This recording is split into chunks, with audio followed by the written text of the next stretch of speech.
പറയൂ ഉടൻ പണം എന്ന പ്രോഗ്രാമിലേക്ക് ഏവർക്കും സ്വാഗതം.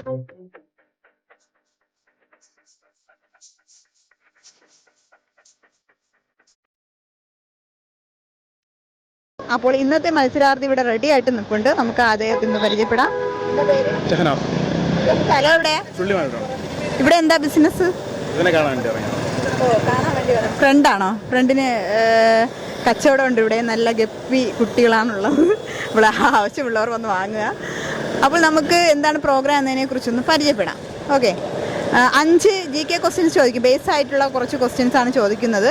അതിന് ഓരോ ക്വസ്റ്റിനും 50 രൂപയാണ് വിലയിട്ടിരിക്കുന്നത്. എല്ലാ ക്വസ്റ്റിൻ്റെ ആൻസർ പറഞ്ഞ് 250 രൂപ കിട്ടും.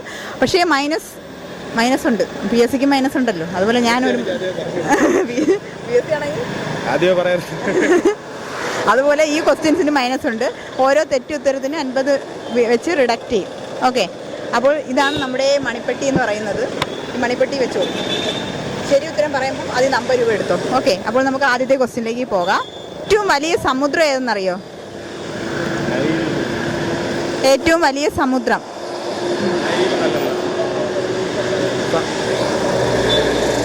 വിട്ടുപോയി. പെട്ടെന്നൊന്നും ചില ക്വസ്റ്റ്യൻ നമ്മൾ കേട്ടാൽ പെട്ടെന്ന് ആൻസർ കിട്ടത്തില്ല.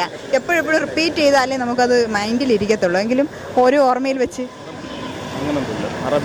അല്ല കിട്ടുന്നില്ല.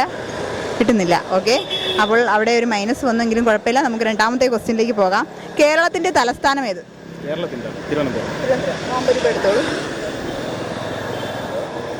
50 രൂപ കിട്ടി എന്ന സന്തോഷത്തിൽ ഇങ്ങനെ ഇരിക്കുകയാണ്. അപ്പോൾ നമുക്ക് അടുത്ത ക്വസ്റ്റ്യനിലേക്ക് പോകാം. മൂന്നാമത്തെ ക്വസ്റ്റ്യൻ, ഇന്ത്യയുടെ ഏറ്റവും ഉയരം കൂടിയ കൊടുമുടി ഏതാണ്? ഇന്ത്യയുടെ ഏറ്റവും ഉയരം കൂടിയ കൊടുമുടി ഏതാണ്?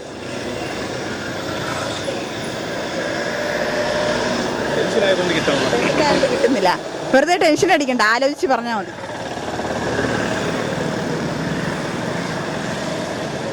അറിയത്തില്ല.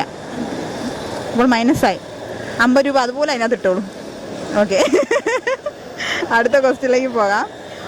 ഓസോൺ പാളിയെ സംരക്ഷിക്കുന്ന ഒരു വാതകം ഉണ്ടല്ലോ, അത് ഏതെന്നറിയോ? ഓസോൺ പാളിയെ സംരക്ഷിക്കുന്ന ഏതാണ്? അറിയത്തില്ല. കുഞ്ഞിലെ പഠിച്ചിട്ടുള്ളതാ, ഓർമ്മ കിട്ടുന്നില്ല. ഇതൊക്കെ എളുപ്പമുള്ള ക്വസ്റ്റ്യനില്ലേ? ടെൻഷനായിട്ട് കിട്ടുന്നില്ല. എത്ര ക്വസ്റ്റ്യൻ ചോദിച്ചു എന്നറിയോ? 4 ക്വസ്റ്റ്യൻ ആയിരുന്നു. അപ്പോൾ നമുക്ക് അടുത്ത ക്വസ്റ്റ്യനിലേക്ക് പോകാം. ലോക വനദിനം എന്നാണ്? അറിയത്തില്ല. 4 ക്വസ്റ്റ്യൻ ഇപ്പോഴല്ലേ ആയത്? അതെ. ഇനി ഒരൊറ്റ ക്വസ്റ്റ്യനും കൂടെ ഉള്ളൂ. നമുക്ക് ആ ക്വസ്റ്റ്യനിലേക്ക് പോകാം. മനുഷ്യ ശരീരത്തിലെ ഏറ്റവും വലിയ അവയവം ഏതെന്നറിയോ? നമ്മളെപ്പോഴും കാണുന്ന അവയവമാണ്. മനുഷ്യ ശരീരത്തിലെ ഏറ്റവും വലിയ അവയവമാണ്. അറിയത്തില്ല. പോയി. അപ്പോൾ കൈവിട്ട് പോയി. ആളിന് ഭയങ്കര ടെൻഷൻ ആയതുകൊണ്ട് ഒരു ആൻസറും കിട്ടുന്നില്ല. എന്നാൽ ഏകദേശം എല്ലാ ക്വസ്റ്റ്യനും അറിയാവുന്ന ഒരാളാണെന്ന് കാണുമ്പോഴേ നമുക്ക് അറിയാം. പക്ഷേ ടെൻഷൻ ആയതുകൊണ്ട് ഒന്നിനും കിട്ടുന്നില്ല. ഓക്കെ, പോട്ടെ. അപ്പോൾ അടുത്ത മത്സരത്തിൽ ഇതുപോലെ പങ്കെടുക്കുമ്പോൾ നല്ലതുപോലെ കോൺഫിഡൻ്റ് ആയിട്ട്. ഇതൊക്കെ ആദ്യമായിട്ടല്ലേ മത്സരിക്കുന്നത്? അതെ. അപ്പോൾ അടുത്ത എപ്പിസോഡിൽ നമുക്ക് മറ്റൊരു വ്യക്തിയായിട്ട് കാണാം. അതുവരെയ്ക്കും ബൈ ബൈ.